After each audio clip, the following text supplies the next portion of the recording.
Yeah, waiting for a big hit at that point. Putting a good at bat, first of all, he gets around, he's going to lay the bunt down, wild pitch, gives him an opportunity to get the sac fly in, which allows us, first of all, to put a little pressure on them.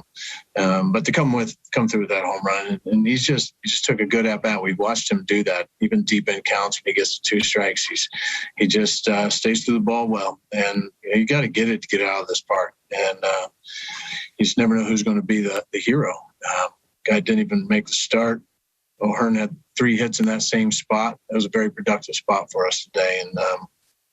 And I'll just jump in right here and talk about Carlos. I don't know if I've seen something as impressive as what we just watched. You take all things considered with the last start he had, and then jumping right back into this one and giving up 1 infield hit.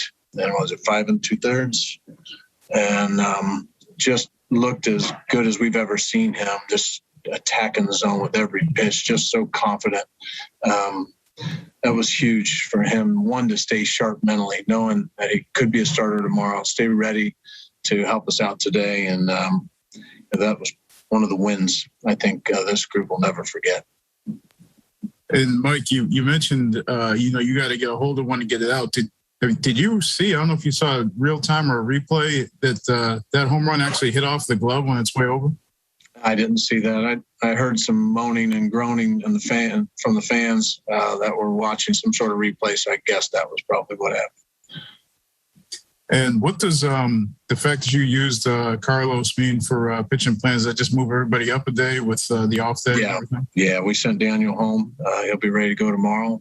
And that was kind of the way we put this together. Is we'd like to get them 5 days rest, but they're fully rested. And just in case something happened, like what happened for Carlos today, Daniel will be ready to go. Brady will be ready to go after that. And then with the off day, we'll get right back on track with having extra days of rest.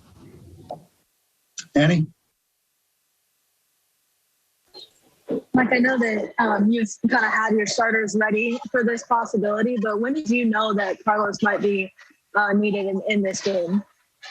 As soon as Salvi did what Salvi did, which, it's amazing we went this long into this interview and hadn't mentioned that. That's kind of a big deal, right? I mean, we talked about how we sometimes just almost take it for granted. I mean, we're watching an MVP style season. What's going on here with this guy?